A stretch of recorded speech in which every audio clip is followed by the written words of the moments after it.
Guillaume Gontard, pour le groupe Écologiste Solidarité et Territoires. Merci Monsieur le Président. Monsieur le Premier ministre, depuis deux ans, le groupe Ferroglobe, spécialisé dans le silicium et le ferroalliage, a engagé une restructuration massive de ses sites français. Fin mars, le groupe annonce l'arrêt de production de deux de ses principaux sites, Châteauffeuillet en Savoie et l'usine des Claveaux en Isère. Ce sont 357 emplois qui sont menacés, 357 familles qui vivent depuis plusieurs mois dans l'incertitude du lendemain, avec la peur et la colère au ventre. Production industrielle indispensable à la souveraineté de la France. Le silicium équipe les panneaux solaires comme les microprocesseurs. C'est aussi un savoir-faire industriel d'excellence. Tout cela est menacé par la cupidité d'un groupe qui n'a plus grand-chose d'industriel. Alors, Monsieur le Premier ministre, vous nous avez promis, ici même, que vous feriez tout pour éviter de nouvelles délocalisations d'industries indispensables à notre souveraineté. Vous nous avez signifié ici même que, je cite, « ce gouvernement est pleinement mobilisé pour la construction d'une filière photovoltaïque souveraine et durable ».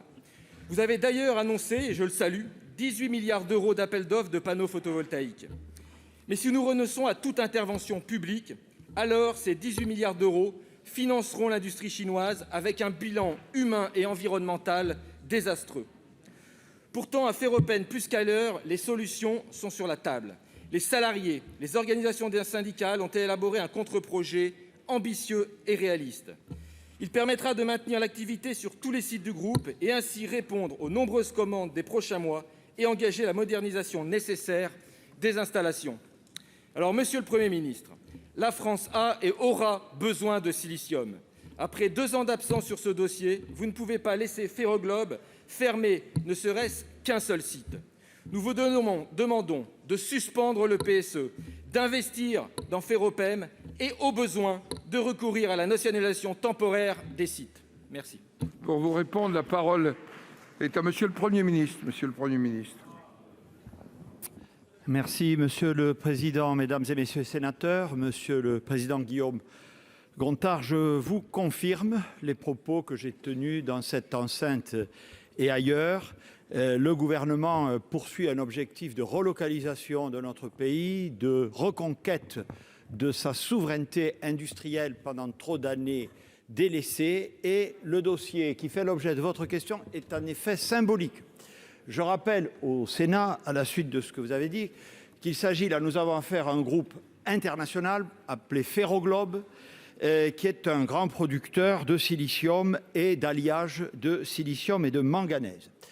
Ce groupe a racheté en 2005, si mes informations sont exactes, la branche électrométallurgique de Pechiney, Ferropem, et c'est ce groupe, effectivement, vous l'avez dit, qui dispose de plusieurs sites en France, 6 très exactement au-delà des 2 que vous avez cités, plus une usine de production de manganèse à Dunkerque.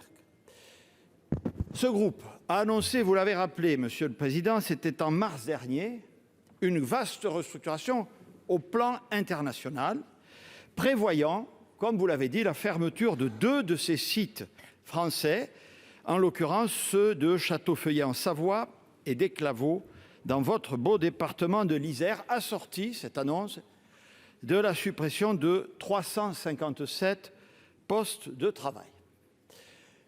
Je confirme au Sénat et à vous-même la pleine mobilisation de l'État pour obtenir une inflexion forte dans les décisions annoncées par ce groupe.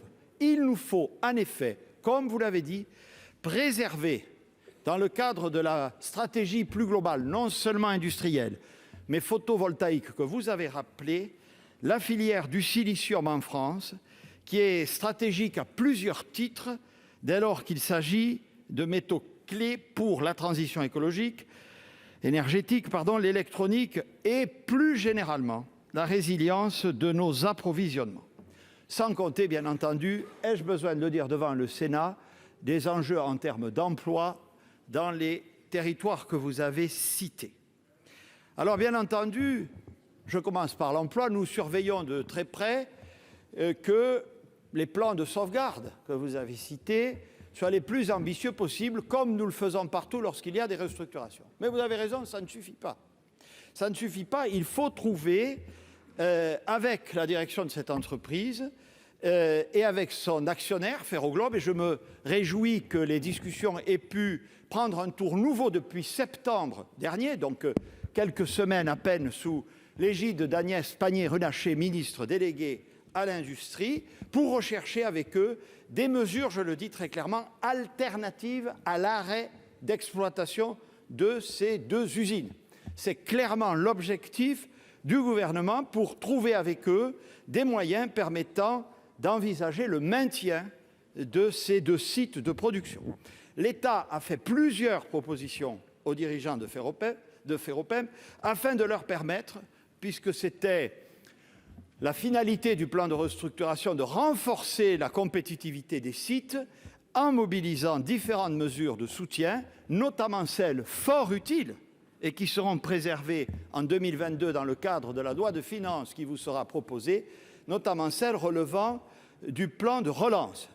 Ces propositions, Monsieur le Président, font actuellement l'objet d'échanges très approfondis avec l'entreprise, avec qui, je le disais, les services de l'État sont en constante relation. Le processus que vous avez évoqué de recherche de repreneurs potentiels, au titre duquel un cabinet de consultants spécialisé ainsi que les services de Business France sont mobilisés, se poursuit avec, à ce stade quand même, je le rappelle, la manifestation de 8 marques d'intérêt potentielles qui sont analysées. Ne doutez pas de notre détermination à enrayer ce qui, au mois de mars, apparaissait comme inéluctable. Je vous remercie.